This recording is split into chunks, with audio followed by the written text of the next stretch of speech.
Welcome to the Family Beacon podcast from Minnesota Family Council with hosts Grace Evans and Moses Brattrud. Stay informed on the top stories on life, family, and religious freedom. Get the facts, stand for truth. Hello and welcome to the Family Beacon podcast. I'm Moses Brattrud. I'm here with Grace Evans. We are so glad that you are joining us for this episode. We have a lot to talk about today, and I am going to tell you in advance what it is so that you're prepared. First, Grace will be talking about some social studies standards in the state of Minnesota that are up for, I believe, their last round of public review. That's extremely important.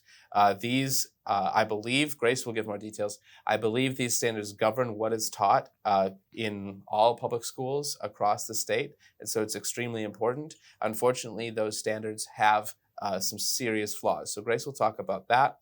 And then this week, we are going to talk about the conflict in Israel and Palestine that erupted very suddenly less than a week ago as we're filming this on Saturday.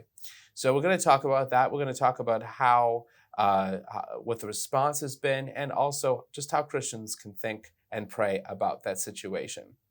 So that's what's coming up in the Family Beacon this week. And right now, I'll hand it over to Grace to tell us more about the Department of Education's new social studies standards. Absolutely, Moses. So their new standards are actually sparking a lot of controversy here in Minnesota. So let's break that down for our audience.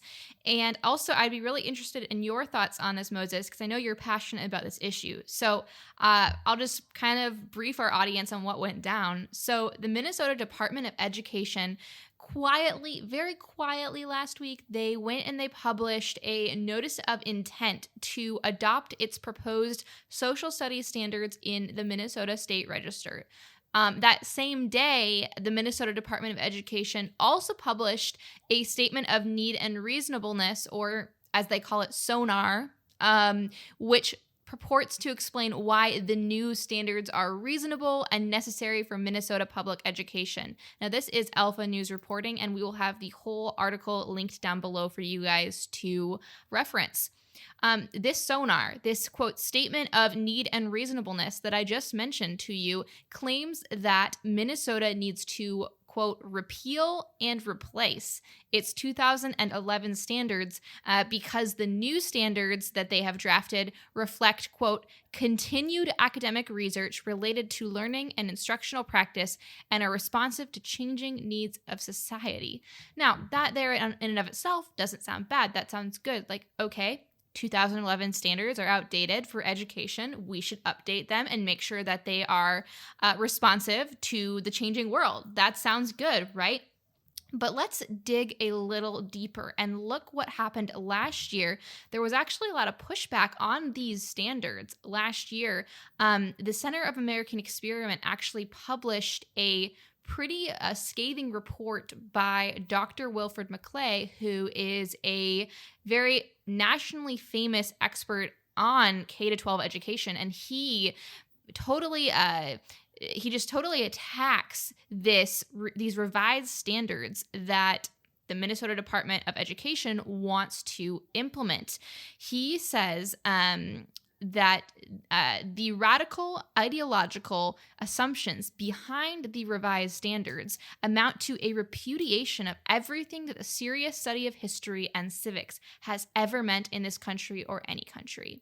He continues, that is a pretty bold statement to make.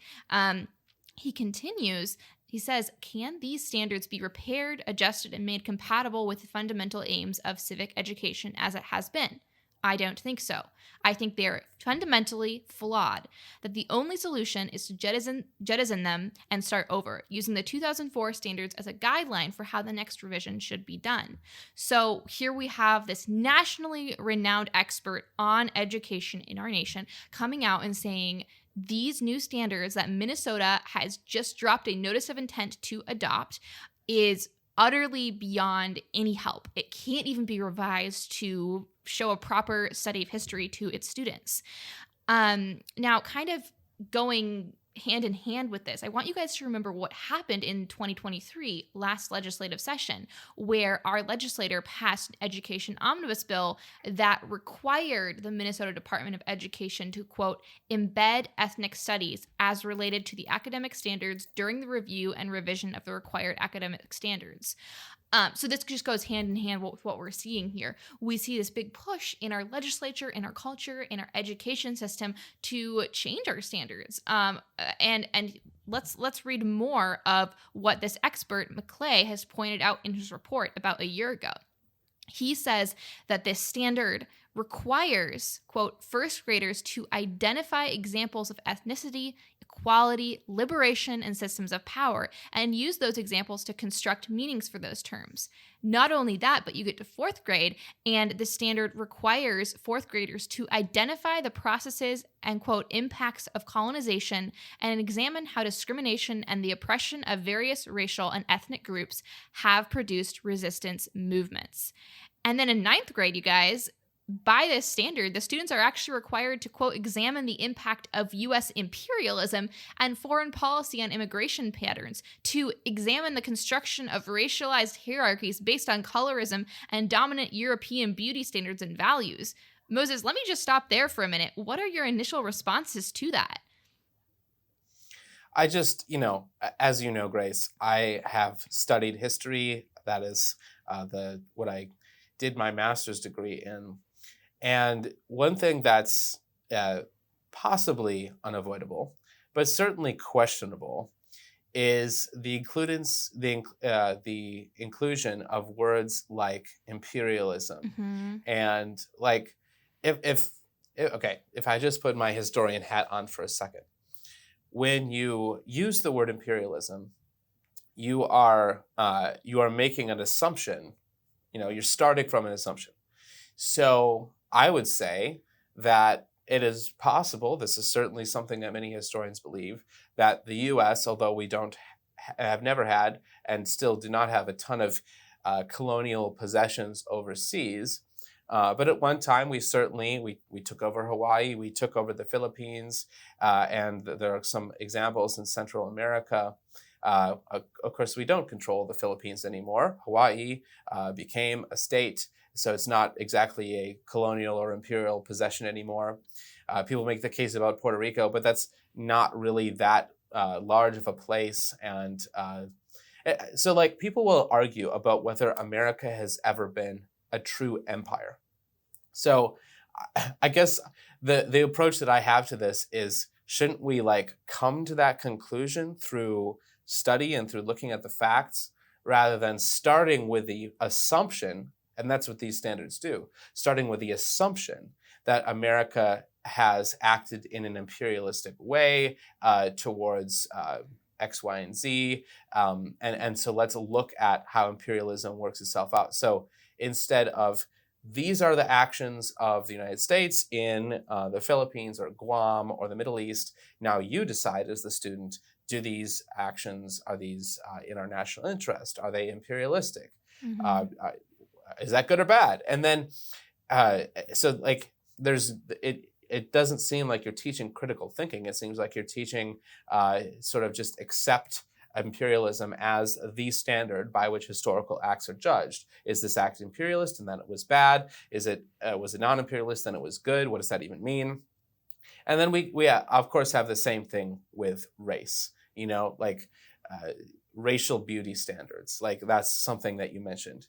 Okay, so I'm going to say something controversial, and I'm going to say that I'm not sure that that is something that is of critical importance for 10th through 12th or 9th through 12th graders to actually understand, especially when you consider what is being left out of this report, which, according to Wilfred McClay, he writes, quote, the key events, actors, and ideas that shaped American democracy and the larger world, including the leadership of George Washington, the Midnight Ride of Paul Revere, the battles of Lexington, Concord, and Bunker Hill, are never named. And that is just astonishing. Like, perhaps it's not quite fair to an apples to apples comparison, but what is more important for 10th graders to learn about? to know about. They should already probably by that point know about George Washington and Paul Revere.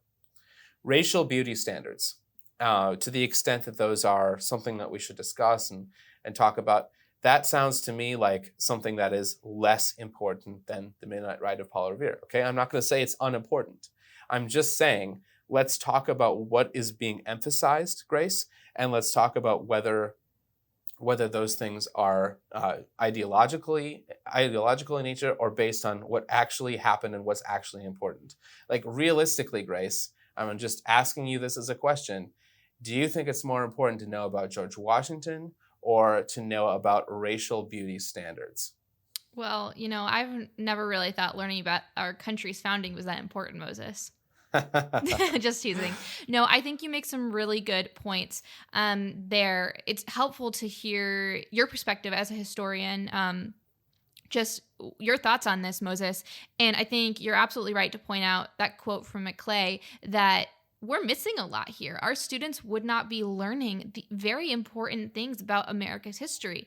And as you say, Moses, as you were alluding to, what they are getting instead is this worldview that's being pushed upon them. Now, we're all for critical thinking. We are all for students coming to conclusions. But what does it say about us as a country and as a state if we're pushing conclusions upon them without ever letting them study the unbiased facts themselves?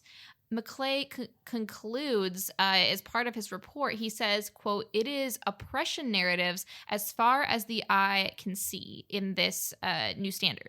He says, "It is astonishing how much is being left out in the process. There is almost no attention to the foundational facts of American and European history." So here he's not only saying, look, there's basically nothing about America's founding history in it. There's not even much about European history, he's saying. Instead, it's really just this lens of oppression that is being taught to students. So we really want you guys to be aware of this. Firstly, because it's happening, but secondly, you guys, because you can actually take action and make a difference. The Minnesota Department of Education, this notice that they published also provides an opportunity for you, the public, to request a hearing on these standards before an administrative law judge who will rule on whether those standards can actually be implemented. Now, this is really exciting and important for you guys to be aware of. I think part of the reason that this notice provided the opportunity was because there was a lot of pushback when it was initially proposed. And so they're saying that they will listen to the public if people such as yourself and myself and Moses will speak up. So if you are interested in trying to gain a hearing to take place on this important topic, here's what you can do. The instructions are linked below in the article again, but I will explain here for you what you can do too. What needs to happen is you need to get at least 25 of your friends to request a hearing, because there needs to be at least 25 Minnesotans to request it. And if you want to request it, you and friends, 25 people again, you must request it in writing and send it directly to the agency contact person. And here is the email address that you can send it to. It is mde.rulemaking@state.mn.us. Now, you send that no later than 4:30 p.m. on Wednesday, October 25th of this year. So you have a little bit of time to do that. And just so you guys know, if you do choose to do that with 25 other people or 24 other people, you must include your name, so the requester's name, which is your name, your address, and an identification of the rules, the proposed rules that you disagree with. Or you can say that you disagree with all of them. You just have to make that clear. And if you don't include all of those components, then your request for a hearing would be considered invalid. So make sure if you go ahead and oppose this, as I would urge you to do so, that you include all of those components and you send it in for 4:30 p.m. on October 25th. Again, there is a link in the description where you can see all of those instructions in writing on the Alpha News article. But I'm just glad that we, as the general public, have an opportunity to stand up and say that we don't want our children being taught only part of history. We want them to be taught all of history. Moses, do you have any closing thoughts on that before we turn to what's happening in Israel? Just to say, Grace, that I'm really grateful to you for sharing what people can actually do to make their voices heard on this issue. like the fact that there will actually be a hearing if at least 25 Minnesotans request it. And so like that's working through the process, and I hope, I'm certain that there will be 25 people or more who will request a hearing. And I urge you, our listeners and viewers, to make yourselves be some of those people who are looking at these standards, finding what's wrong with them. Maybe there are things you appreciate there too, and asking for that hearing too. So I'm just really grateful that you were able to provide that way in which we can take action as citizens. We're not helpless here, right? Mm-hmm. We are able to hopefully bring about change. That's my hope and prayer. So Yeah, I did absolutely. I did today, and Grace and I discussed the situation in Israel and Mm-hmm. Palestine. And it was a question in my mind whether this would be the focus of our podcast, because on one level it seems so far away. We've seen conflicts in Israel and Palestine before. Is this something new? Is this something that merits our close attention? And the answer is yes. First of all, this is the largest terrorist attack ever on Israeli soil that started on Saturday. And so this is actually a bit of a different thing than some of the more recent conflicts. Like there have been much smaller scale actions, but for Hamas, the militant group, the terrorist group based in Gaza, which is a Palestinian exclave between Egypt and Israel, to attack in this extremely violent way as they did on Saturday. And I won't reiterate that because you guys have all seen the headlines. So this isn't a place where we talk about the details of the conflict. You guys can go to breaking news and see what's happening now. But in fact, this is a new and different stage in the conflict between Israel and Palestine, which has been going on in some form or another since the state of Israel was established in 1948, and really since there have been Jewish settlers coming to the Holy Land, which started in the 19th century. So this is the latest chapter in a long-running conflict, but it is also new and different in the way in what's happening, and there are some real concerns that we need to address, and we also, as Christians, need to think about and pray about this. I think, of course, like probably most people, my reaction when I saw this news was just, oh no, another conflict, another more innocent civilians dying, just as we've been seeing in Ukraine, just as we've been seeing in places across North Africa. I was reading an article about how there have been something like 12 or 15 countries in Northern Africa that have had coups just in the last 15 years, or in the last 3 years it was. And so there's so much instability and so much bloodshed happening in places that we've heard about before, like Darfur and Sudan. So we are in a position as Christians where we are seeing the facts, and now we need to look at the facts and look at this from the perspective of, as Christians, and how do we think about this? So, and I've seen people being generally united about obviously condemning these attacks, saying that Israel has a right to defend itself. But then there's the question about, what does this mean theologically, if anything?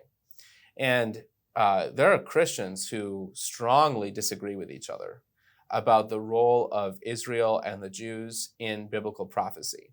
Obviously, we generally agree on the kingdom of Israel and Judah in the Old Testament, what that meant. But then there's the question of, is there a role for the present day nation of Israel as established in 1948 and for the Jewish people in Christian theology? And many people will say that there is, many people will say that there is not. That would be, they have a different interpretation of those prophecies.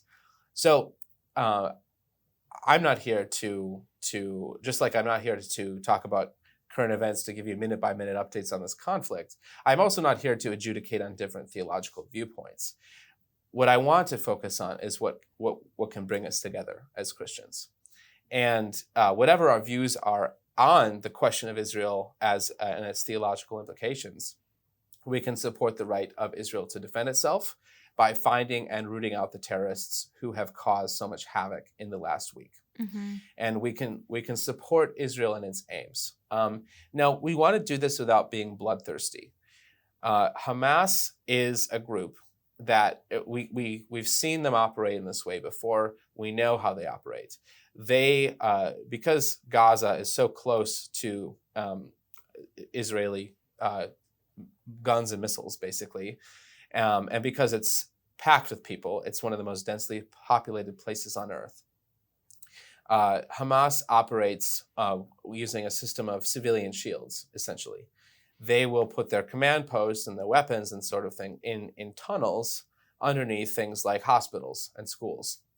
So there have been well-publicized incidents where Israel will provide warning, and then they will actually bomb a school or a hospital or something like that, because underneath that place is a command post for terrorists who are killing people. Mhm. And Hamas doesn't care. They don't care that their own Palestinian civilians, most of whom are Muslim, but it is always important to remember that some Palestinians, up to 15%, are Christian. They're dying. If you're Googling this, and as I did this morning, you're seeing images of dead Palestinian civilians. They are the collateral damage that Hamas has brought about by engaging in terrorist attacks. So, and of course, Israel has a responsibility as a sovereign nation to defend the sanctity of human life and to go about its military operations in a way that minimizes civilian casualties. Palestinian civilians, of course, have a right to live just like all of us. They are innocent people, and just like the Jewish civilians and the Israeli civilians who were killed by Hamas terrorists. So where does that leave us? It leaves us in a place where we need to pray. We need to pray for peace in this region. Right now, as I mentioned, it just feels like just another conflict, another place where we're seeing bloodshed and suffering, and that's just so hard. Of course, on one level, it's easy because it's so far from us. We are not directly associated with this, unless, of course, we have friends or relatives who are directly involved, and then it comes home really quickly. But it seems so far away, and yet it's a place in this world where we need to focus our prayer.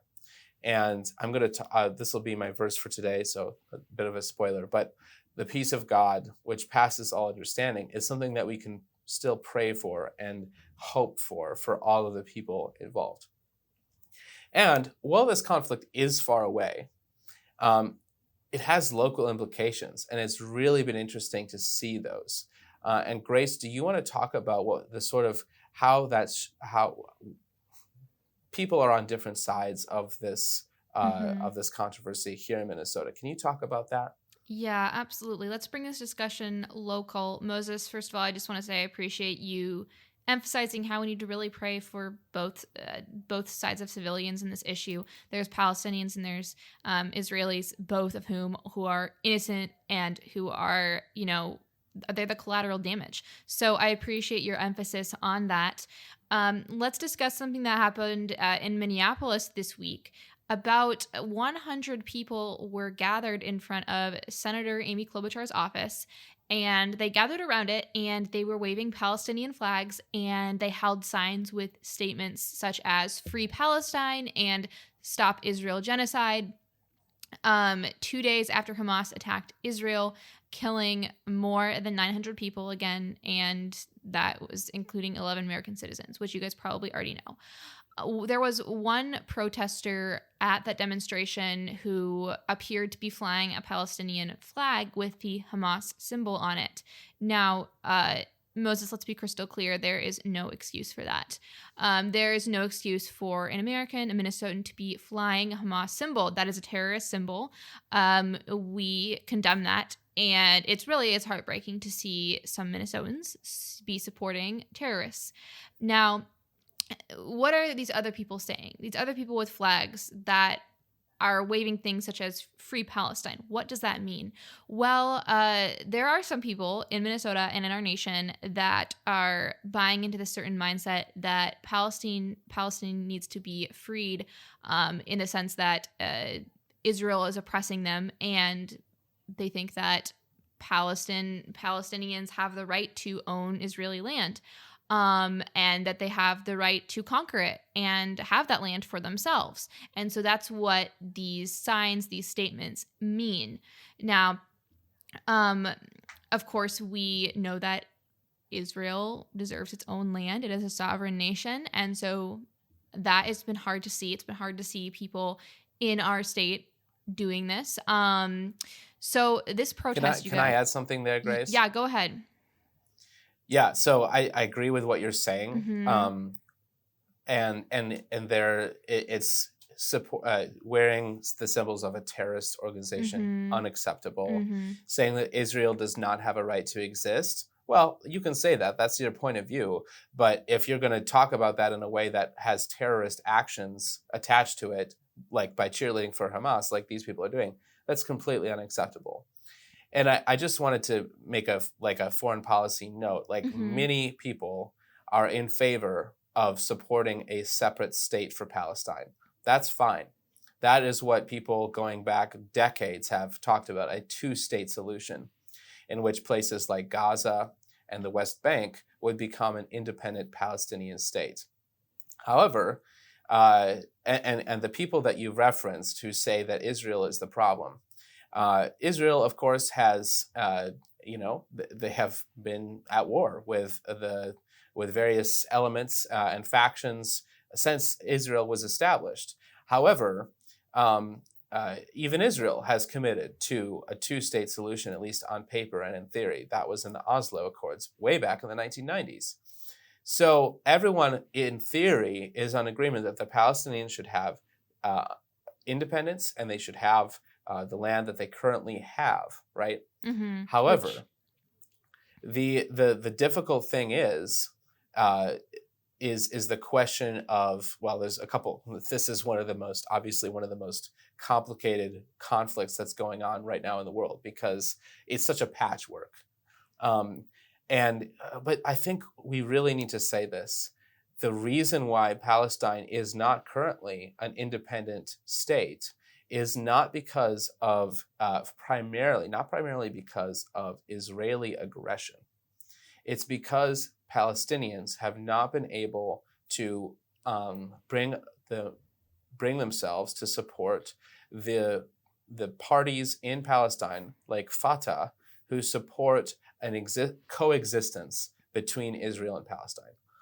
They support, many of them support Hamas and Hezbollah, groups that want to bring about the violent end to the Jewish state. Mm-hmm. So I'm sorry to add that lengthy coda to what you're saying. Everything you're saying is good, but this is such a complex issue. People need to know that you can support Palestine in terms of having a free existence without supporting Palestinian terrorism, and especially without saying that Israel should not exist. And that is what the people at this march, I think, are failing to do. Moses, I think that's an excellent historical point. Thank you so much for that. One other thing I wanted to mention about this march is just who organized it.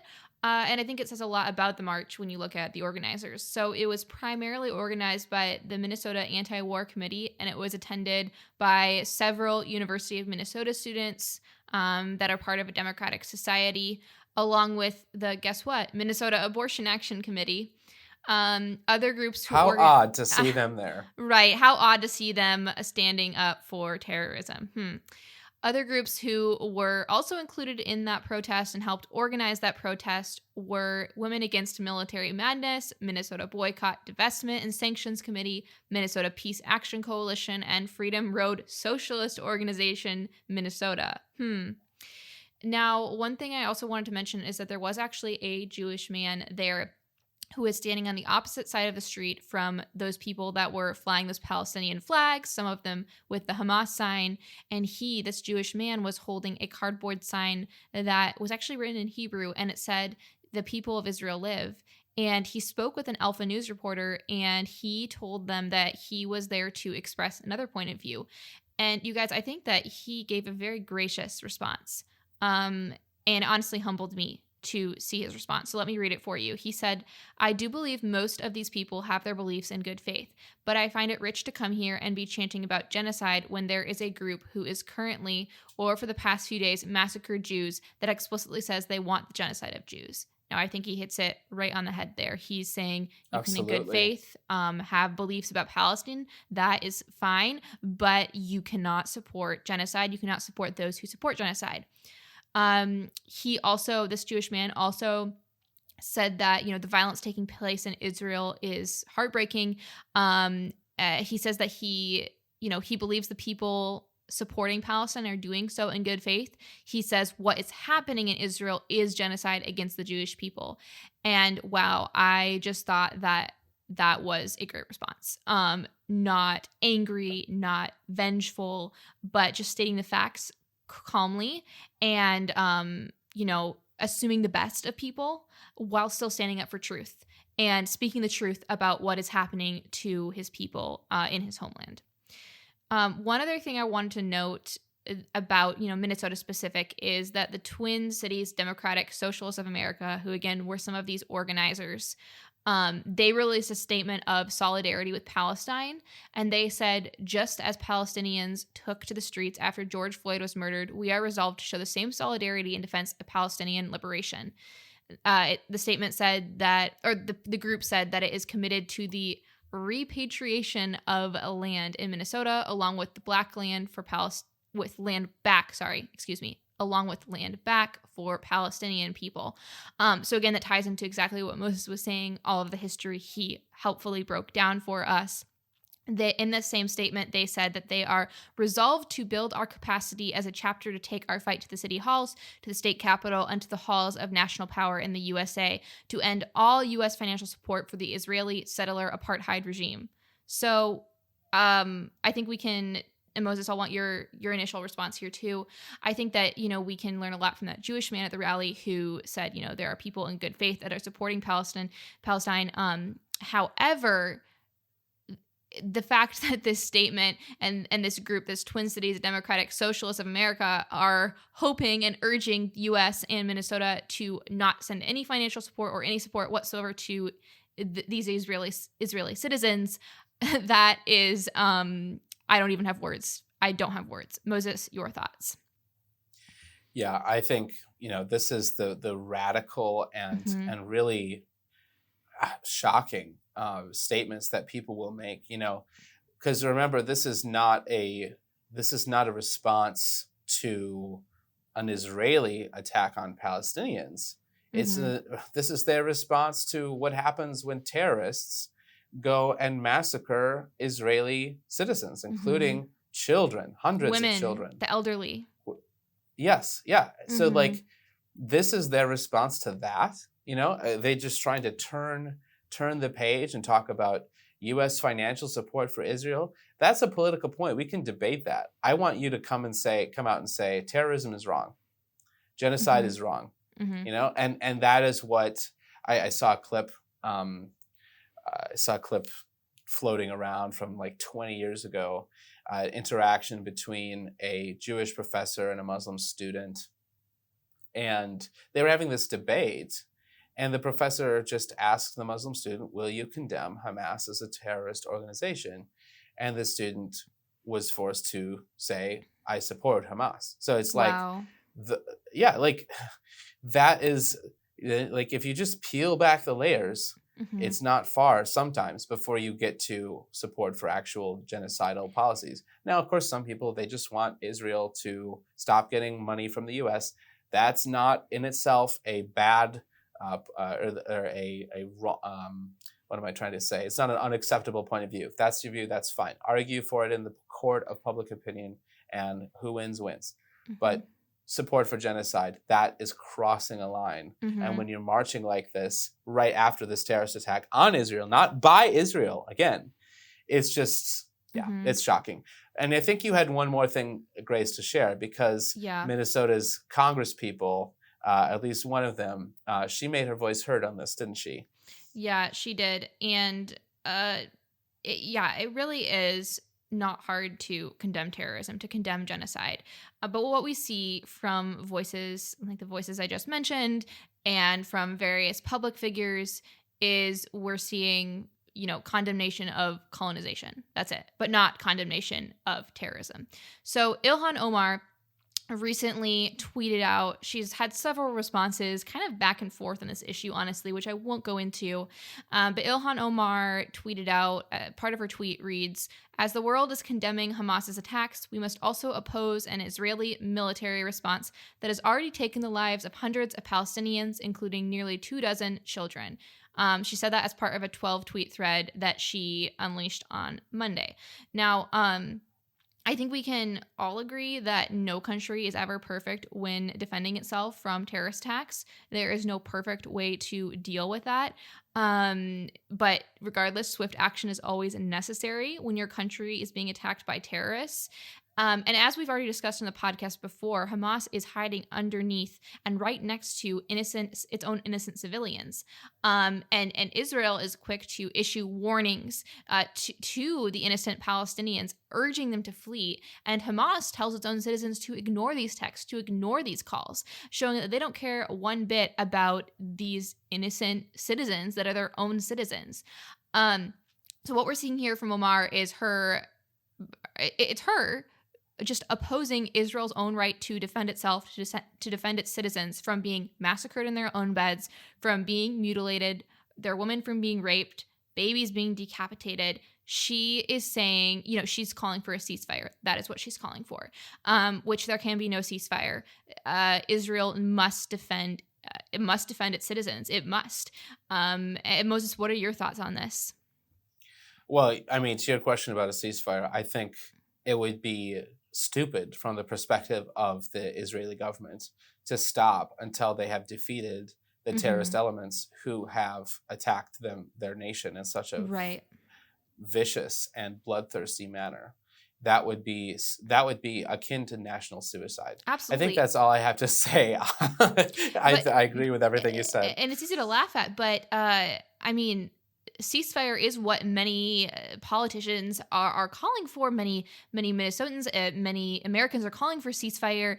And as you say, that would be national suicide. It would leave these innocent Israelis to die, to be massacred.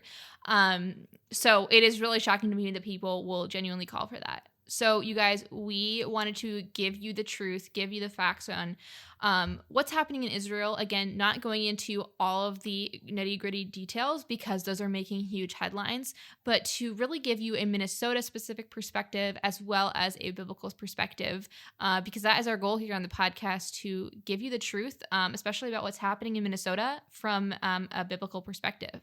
So we were happy to do that today, although it, grieves our heart that this is happening in Israel. So please join us in prayer. Join us in prayer for the innocent civilians on both sides, and join us in praying that Israel is successful in defeating the terrorists. Join us in praying that prayer. Pray boldly. Moses, you already alluded to your verse. Maybe you can read it one more time for us and really just encourage us. Absolutely. I echo everything that you just said, Grace, and I want to share this verse from Philippians 4, or several verses, Philippians 4, 4 through 7. "Rejoice in the Lord always. Again, I will say rejoice. Let your reasonableness be known to everyone. The Lord is at hand. Do not be anxious about anything, but in everything, by prayer and supplication with thanksgiving, let your requests be made known to God. And the peace of God, which surpasses all understanding, will guard your hearts and your minds in Christ Jesus."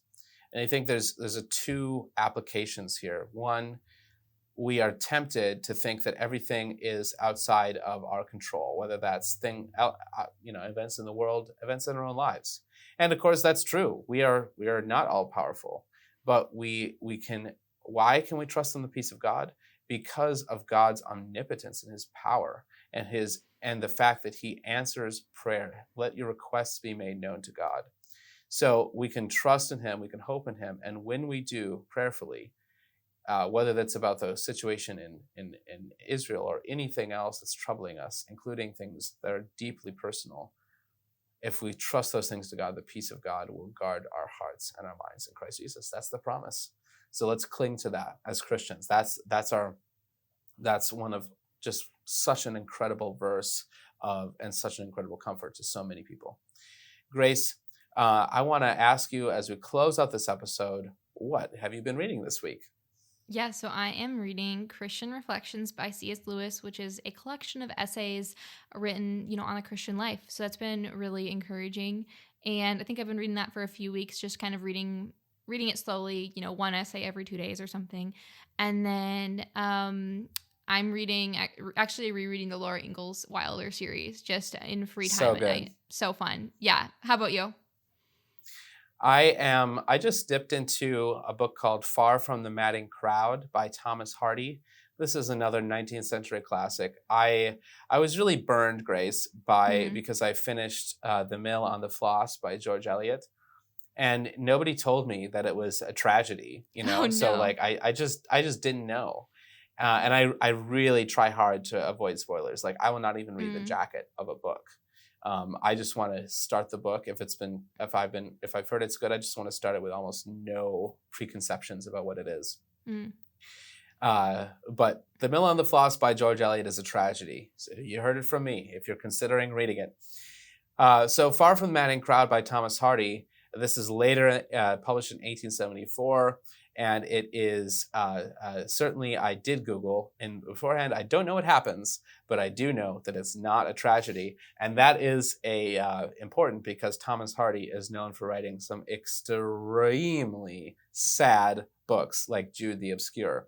So that's what I'm reading. It has so far been really good. So folks, thank you so much for tuning in to the Family Beacon podcast. Today we talked about social studies standards in Minnesota. We talked about the conflict in Israel and Palestine and how Minnesotans are reacting. Most importantly, we talked about how we as Christians can pray over this conflict and how we can trust in God and how the peace that passes all understanding will fill our hearts and minds in Christ Jesus. That is such a joyful promise to cling to when things are hard. So thank you so much from me, Moses, and from Grace for watching or listening. Please remember to subscribe wherever you get your podcast, to leave a review, to send us your feedback, moses@mfc.org, if you have any thoughts on this podcast, what we could do better, or anything you'd like to see us cover. So thanks again so much for watching or listening. Thanks for listening to or watching this episode of the Family Beacon podcast from Minnesota Family Council. Subscribe wherever you listen to podcasts so you're up to date on life, family, and religious freedom. You can follow us on Instagram at MN Family Council and subscribe to us on YouTube to watch our content. Get the facts, stand for truth.